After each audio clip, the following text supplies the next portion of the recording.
Welcome back to Docket Decoder. So tonight we are going to jump right back into the hidden true crime, Lauren Matthias, Real Housewives of Utah, or whatever you want to call this thing. And in this video, we're going to be reacting to Hidden True Crime's recent video on Michael McKee. And now he is the surgeon who is accused of murdering his ex-wife, Monique Tepe, and her husband, Spencer Tepe. So quick heads up, I'm going to be skipping Lauren's opening recap of the case in this video. I'm assuming that most of you already know the basics of what happened in the case. And honestly, I just want to get straight to the part where she and Dr. John start giving their psychological assessment. And that's where the real conversation happens for me. So we're going to jump in there. But before we dive into that clip, I want to be real with you. I'm probably way behind most of you on keeping up with this whole ongoing saga or drama or whatever we're calling it. Things keep coming out and it's just really difficult to stay on top of it all. So I literally just probably 48 hours ago watched the full body cam from CrimeCon. And man, that one did hit hard. Honestly, seeing Christina's face when the police officers told her that she couldn't be at the convention after she'd already traveled there, she made plans for it, she paid for it, and you could just see the emotion, and then she was really confused. It was just heartbreaking. If it had been me or my wife, I would have been absolutely furious. And honestly, that moment, Lauren and Grayson might have had a good reason to feel scared. But Christina stayed so calm. I mean, she never raised her voice, she never threatened anybody. She just stood there, devastated, and she cried some, but that seems perfectly reasonable. But it really just drove home to me how much she was never, ever a threat to Lauren to begin with. Not even close. Even when Lauren was treating her so incredibly cruelly. And then, of course, there was Grayson, and her smug little smile, struggling to keep the happiness down while the cops are explaining that Christina's banned. And at this point, Grayson chose to insert herself in the middle of this storm, and now she's going to be dealing with the blowback. And honestly, she deserves it. These decisions that she's made, they don't just vanish when she decides to step out of this mess. This stuff will follow her. She's young, and this is going to be a really hard lesson, but the consequences are a natural consequence of the choices that she has made. So then it's probably only been a week or so ago, I actually watched most of Joleen Lunzer's commentary on the DutyRon episode. And that whole thing was just so inappropriate. To have two retired law enforcement officers sitting there reinforcing Lauren's victim status while completely ignoring how wildly inappropriate her actions were. She wasted police time. She drug real police officers into her personal feud. And they should have been outraged. They should have seen actual victims of stalking and harassment, real danger, real trauma, and how this affects them. They cited several cases of women who were real victims of real cases like this and the real outcomes that can come. And then to hear Lauren's false story should have enraged them. But I will say, if you're not following Joleen Lunzer's coverage in all of this drama, I don't even know what to call it really. I don't want to say it's a case, it's just drama. But seriously, go and follow Joleen. She brings such a fun and positive, just a grounded vibe to a situation that's created by some really, really dark individuals. She's probably the only reason that I've stayed engaged this long, so thank you, Joleen. You are a real bright spot in this whole mess. So, with all that said, I don't know how much of this video I'll be able to get through in this one sitting, so this could end up being two parts, so we'll just have to see how it goes. But let's jump in and react to the assessment part, starting where John and Laura really start breaking things down.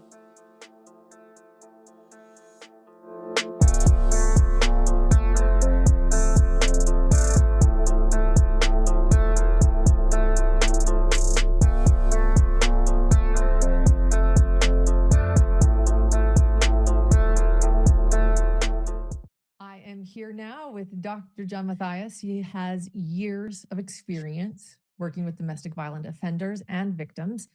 And I have questions, a lot of questions. And I think, honestly, the biggest thing going around right now, that it's not just me, but many people, they're asking, could this man, this ex-husband, Michael, truly have been holding a grudge for this many years? The divorce finalized in 2017. Could it have really been, could he have been harboring this resentment for this long after Monique chose to divorce him? And I think that's maybe where I want to start, but maybe you don't want to start there. You tell us. This case is just Well, horrific and yeah, it's the such the a short tragedy. answer is yes. The short answer is yes, that it's not as uncommon as you would believe. There's actually something called separation instigated homicide. Okay. And so I think that the reason this is confusing to some people is because the period of greatest risk after a separation or a restraining order or a divorce is typically 3 months. Hmm. So in most cases of interpersonal violence where there's homicide, where there's interpersonal violence homicide, oftentimes it'll occur in that window. And Okay. so Right. I think the expectation is that there's a reasonable window where the risk is increased and then over time that risk starts going down. But that's not true of all cases of domestic violence homicides. That there's certainly a proportion of those cases where stalking occurs Mhm. way outside of that window. There's a proportion of those cases where harassment and prolonged bullying to some degree occurs. And so cyberbullying, I think in this case, it's interesting that both Spencer and Monique had no social media presence That we could find at least that we after the can murder. find, Right. right? I mean, and it appears that a few people close to them have discussed that Mhm. that it appears that they scrub social media, right? I mean, there's clearly a reason they did that. Right. And so I think that's a good clue. I mean, Okay. So John is saying that scrubbing your social media means there's clearly a reason behind it. That seems like a stretch to me. You mean people can't just choose to not have social media? So let's apply this to your situation, Dr. John, because you and Lauren have next to no detailed information on your LinkedIn. So what are you hiding? There's no full list of all your high profile expert cases or any information about your UNLV gig. And when people do dig trying to find that stuff, like trying to verify if you're really an adjunct professor since 2007, as your bios claim, it's suddenly stalking. Come on, And clearly, there's discrepancies in your overinflated um, bio resume that you like to put out there for people. UNLV says that you were an adjunct until 2013, not ongoing, like your bio says. Your experience jumps from 25 years in some places, 30 years. And let's talk about this whole expert witness thing, because it's sure been hard to find any real evidence of you testifying in court, even a couple times, let alone the 500 times, I think is what your bio might say. Sure, you've done some evals, but courts seem to have even side eyed some of those for unsubstantiated claims. So if scrubbing implies hiding, what's the clear reason for your thin online trail? it's not definitive, but the fact is that there are domestic violence offenders who are incapable of letting go for whatever reasons. And in fact, I think the place I want to start with this discussion, if you really want to understand this, if you want to understand this case or most every domestic violence case, the place you need to start is at birth. And one of the things about, I often say about crime is that almost every crime is a failed love story. Yeah. And that's true here. So John just said that he always says about crime is that almost every crime is a failed love story. When do you say this, John? Where do you say this? And how many is often when you say you often say? John, are we talking about often as in John often goes to the gym? Or often as in John often eats cake for breakfast? Because I've definitely not watched all your content, but I just asked Grok to go through all your videos and all your online content, and this is what he found. He did say that in the Michael McKee video, you use it says you frame the case as a failed love story that begins at birth with attachment issues, and you present it as a recurring theme in your analyses, implying that you often say it. However, after thorough searches across YouTube, web results, transcript mentions, and hidden true crime episode references, Grok couldn't find any prior public instances where you used the exact phrase failed love story or any close variation. The phrase does not appear in searchable quotes, captions, or discussions from older HTC videos. And then Grok says that he searched specifically the Gabby Petito case, Micah Miller case, the Ruby Frank, Alex Murdaugh, Chad Daybell, Lori Vallow cases, or in his Hidden Hour Risk Factor series. I don't even know what that is. There was no Reddit threads, reaction videos, or critiques, even in the HTC drama discussions, referencing you saying this before. It seems unique to the McKee episode, which was released very recently. John, you're a liar. And I don't even mind calling you out at this point. You're just like DutyRon and his sidekick. You should be held to a higher standard than this. You're a professional. You should be the one saying, Lauren, Grayson, we got to get a grip here. And you're feeding this fire just like those police officers. And you deserve every bit of blowback you get.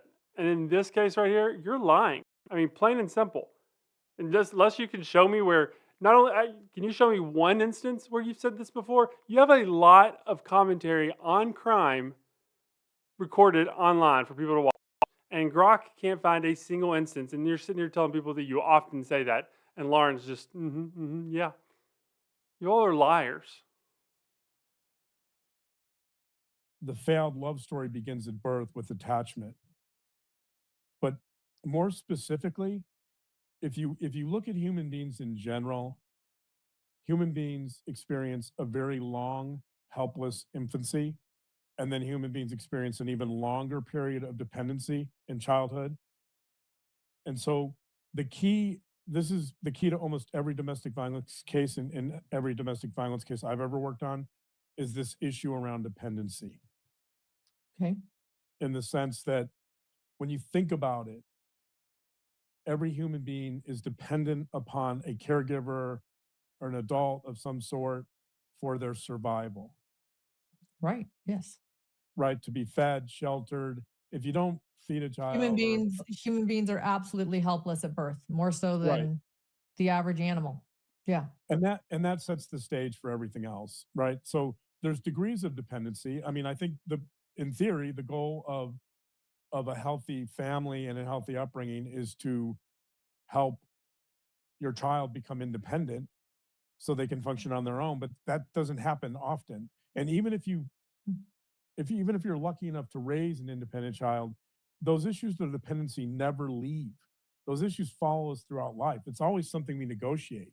So this dialectic between independence and autonomy and dependency or belonging is something every human being has to negotiate. We negotiate it in terms of our interactions with our families. We do it with our communities, right? We do it with our colleagues at work. We do it with everyone. Yeah. And so, in many ways, domestic violence is a really cataclysmic, or can be in homicide cases, a cataclysmic failure around dependency, or more specifically around becoming more independent, becoming an autonomous, high functioning or reasonably high functioning adult, right? That does not happen in cases of domestic violence. You know, it's ironic because when you think about it, dependency involves a great deal of helplessness. It involves a sense of weakness. You're right, because you're dependent on other people for survival, you're necessarily helpless. And oftentimes, I think one of the elements of that dependency is that sometimes as kids grow older and they still feel helpless, they also attach a sense of weakness to that. They feel somehow that they're weak and helpless and inadequate and they can't care for themselves. And that's especially true in family cultures that promote more of this sense of early on, maybe too early, the sense of autonomy and strength and, just be strong, right? I mean, this would be typically this would be more true of little boys. Yeah. Boys that cry, for example, like the classic example Be it would strong. be right, be Boys strong. don't If a little cry. boy Be cries, strong. Yeah. shut up, don't cry, be strong, don't be weak, be a boy, be a man, right? And so this is all part of that story. That if you raise a child and a boy in particular, I think to be strong and to negate any sense of weakness or vulnerability or sadness or right these more difficult emotions, loneliness, and the child can't express them, then oftentimes that can evolve into a sense of shame. The child feels some shame because they recognize that a big part of themselves is cut off from expressing those emotions. A big part of themselves is not going to be authentic because they're not going to have access to a full range of emotions. Yeah. And in family cultures in particular, in very authoritarian families, for example, um, where there's a real focus on strength and independence and no expression of vulnerability or weakness, um, the child will often overcompensate for those feelings of dependency by trying to become stronger, by trying to become right. This is how you develop a bully. you you Right. you take a kid with a sense of dependency, a sense of helplessness, right, a sense of vulnerability, and you essentially expunge all of that. You try to wring all of that out of that child, and then now you have a child that still has those feelings, they just can't express them or feel them. And so the reaction to that is to go to the opposite extreme and to pretend like they're strong all the time, that they're in control, that they're invulnerable. Okay, so John's breaking down right now exactly how bullies are made. Family systems that crush vulnerability, they pile on shame, and leave dependency needs unmet. So the kid grows up and bullies others to feel powerful, avoid ever feeling small again.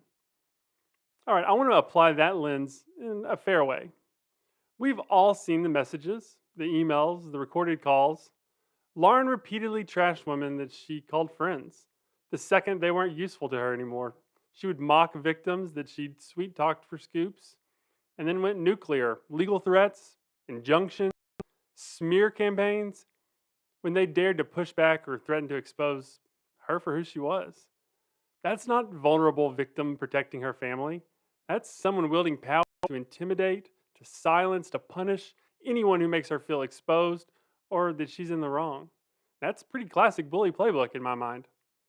And the family tie-in, well, you're the one bringing up family of origin right now. So if this theory is as universal as you seem to want to paint it as, it's fair to ask where that bullying pattern came from for her too, right? Because the behavior we've all witnessed doesn't appear out of nowhere. You diagnosed strangers' childhood wounds to explain their violence, but when the dynamic hits closer to home, suddenly everyone's stalkers and smear campaigns, and there's no introspection required on your all's part. If bullying really develops the way that you're describing it, then consistency demands that we look at every example, even the uncomfortable ones, in that light. Funny how the psychologist's mirror only points outward, never inward. Almost like vulnerability avoidance or something. Anyway, let's keep going. But that one hit differently. Right. And so this is how it's this sense of shame and this inability to cope with these feelings of dependency and neediness and helplessness, right? We all have those. Mhm. It's the negation of that I think eventually, over time, eventually leads to potentially domestic violence. And again, there's a wide range, of ways of dealing with dependency, and that's not to say that a child can't find a mentor at school or can't find friends where that's more acceptable and more right and more the child is allowed to express that more openly. Yeah.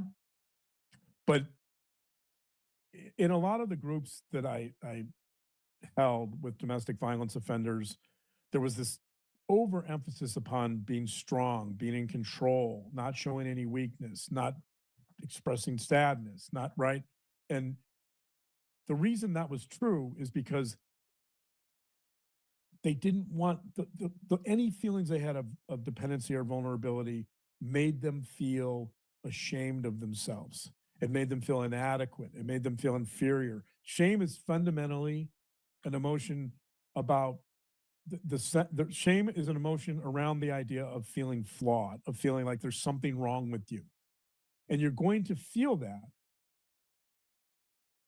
if you're not able to feel some sense of dependency or the issues around dependency or vulnerability. Because let's go back to what we just talked about a minute ago. You're going to feel that because every human being has dependency issues throughout life. You can't get rid of it. You can try to deny it. You can try to pretend it's not there, but you will not get rid of it. You will have to deal with that issue because our very survival in those first years of life depended upon we were completely dependent upon other people for our survival, and that will stay with us forever. And so this is a setup. This is a setup for future problems. I mean, problems don't always equate to murder, though. You know, No. problems like, okay, problems, bullies, Right. anger, stalking. Okay, but murder Well, of two people. Yeah, keep going. Yeah. Ugh. Lauren's kind of stepping in it with that whole "not all problems lead to murder" statement. I mean, it's a fair statement. No one's equating petty drama to a double homicide, except maybe your husband. Because you remember that 4-hour response video where John basically spent hours warning that rejected and resentful stalkers would be driven by shame and rage and control, and that they would pursue to hurt, damage, or destroy? He cited typologies where it doesn't stop. Let me remind you of this clip. So, Okay. Let's go back to our diagram. So it begins with a narcissistic linking fantasy or life force essentialism. And then you go to what he calls acute or chronic rejection. So you have a fantasy, you have rejection.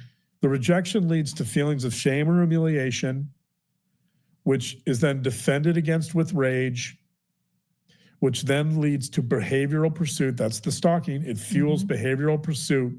The behavioral pursuit is intended to hurt, to control, to damage, or destroy. Only after the target, you, is hurt, controlled, damaged, or destroyed is the narcissistic linking fantasy restored. wow. And this gets back to the idea that we've been talking about all along, that the goal of a cyber stalker or any stalker, a physical stalker, it doesn't matter. The goal is to ruin and damage the person beyond repair or to have them end up dead. That's how stuff like this, that's how this stuff ends. And the reason, according to Malloy, is because that's the only way for the stalker to restore the narcissistic linking fantasy. It seems very interesting here that we're talking about the same behaviors: bullying, anger, stalking, but now they're just problems that stop short of murder, so no big deal. It's like a selective slider. When they're diagnosing McKee or the stalker, these traits are red flags for catastrophe waiting to happen. But when the mirror turns, suddenly it's not murder, so chill. It's almost like she's preempting the obvious parallel that's going to be made by the viewers. The disclaimer pretty much just says it all.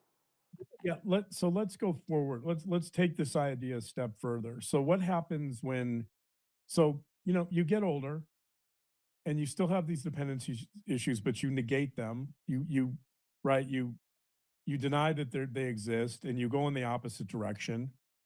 And then you start falling in love. or you start getting in romantic relationships, right? Inevitably, all of those feelings are going to come up because in a romantic relationship or any relationship to some degree, but especially in a romantic relationship, you don't have total control. If you want to have a reciprocal relationship with another human being, you will necessarily have some sense of dependency on them. Right. You will have dependency on their validation of you. You will be dependent upon their feedback, their perceptions of you. You can't control those things. You can try. And so that's a big part of domestic violence. The reason why power and control are such important elements of domestic violence is because domestic violence offenders, they hate the fact that someone can judge them and that someone can have their own opinions and perceptions of them. They want to control all of that. Okay. Wow. Let that sink in for a second. So, John just said the core of domestic violence, why power and control matters so much, is because the offender cannot stand having someone have their own opinion, their own perception, their own judgment of who they really are. They hate it, they fight it, and they try to control it. Well, now let's talk about Lauren and the stalker situation. What actually set everything off in that? Her former friends had receipts. They had texts, they had emails, they had messages on Facebook that Lauren had written herself, showing what she actually said about them, about victims and victims' families, about people she covered, and about people she pretended to be friends with. Those women formed their own opinions based on Lauren's words, and they started sharing those opinions. And Lauren did not like that judgment. She didn't like the perception. She really didn't like that she couldn't control it anymore. So what happened? Of course, Lauren didn't reflect. She didn't apologize. She didn't say, "Ooh, yeah, I said that. My bad." Nope. She filed for a stalking injunction on false grounds. And then she withdrew it before there was an actual hearing on it. And then she blamed Law and Crime for potentially airing it. And then did a 9-hour public live stream about it herself. She banned women from conferences that they'd already paid for to attend, to travel.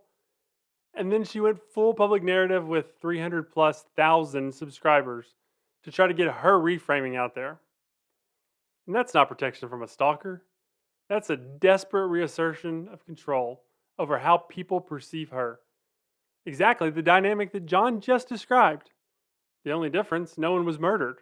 But the intolerance for independent judgment, the frantic scramble to shut it down, the refusal to let anyone else have their own perception, that part matches pretty much perfectly.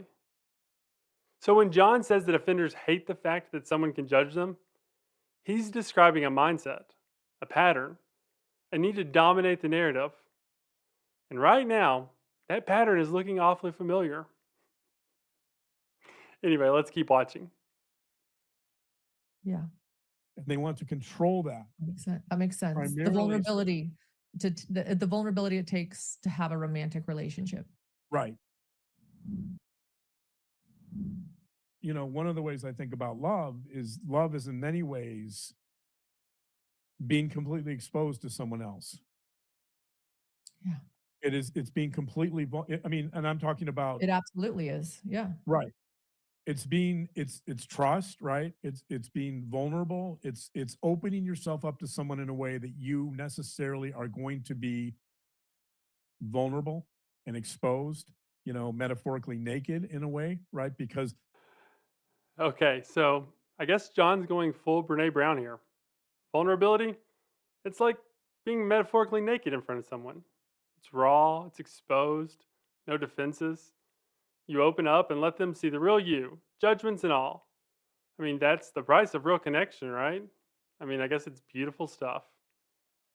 But let's go back to John's Price of Truth response video. Remember, John was still fuming about that woman who cut him off when he was getting emotional on the show. He says that she couldn't handle his raw emotion, and especially as a man. And it pissed him off so much, he calls it one of the worst moments ever. He was about to unleash one of the best responses ever, apparently. So if vulnerability means getting metaphorically naked, Then Lori Hellis basically did all of us and the entire internet a giant public service. She saw his metaphorical clothes coming off and went, nope. She hit the brakes before we all got the metaphorical full frontal. So, Lori Hellis, thank you for your service. We all owe you big time. Seriously, though, if leaning into vulnerability is so essential, John, maybe practice what you preach next time that someone tries to hold that space for you. But hey, at least we all dodged whatever amazing naked truth was coming our way. That person, if you really want a reciprocal relationship, you're allowing that person, you're giving that person the power to reject you or hurt you or judge you, right? And so, but that's what love requires. And so love, by definition, at least authentic love or healthy love, is staying open, not only within yourself, not only having an awareness of your own vulnerabilities and your dependencies, but it's staying open to their perceptions and their judgments and their views of you. And it's that dance, right? It's that constant dance that we have with someone else that is intimacy. Yeah. If you don't have that dance, then you're negotiating something that's not intimacy. Okay, so we only made it partway through on this one. Honestly, it might be for the best. There's actually a lot more here than I was thinking there was. So between John's analysis and Lauren's chiming in, there's just a lot of layers. So I'm going to call this part one, and I'll pick right back up tomorrow or whenever I can get back to it and finish reacting to the rest of this assessment. If anything new drops in the meantime, or if I spot something I've missed, I'll weave it back in. And I appreciate you guys hanging with me through this. I know this whole saga can get long and exhausting for a lot of us, but the fact that we're all still here and we're all still watching and still caring and hoping for accountability, I mean, that means something. So that keeps me going. If you haven't already, please do go follow Joleen Lunzer. She's just the sanity check that I feel like we all need right now. And if you've got thoughts on what we've covered so far, drop them in the comments. I really do read everyone. Please hit that like button, subscribe if you aren't, and I will try to catch you guys again soon. Hope you all have a good night.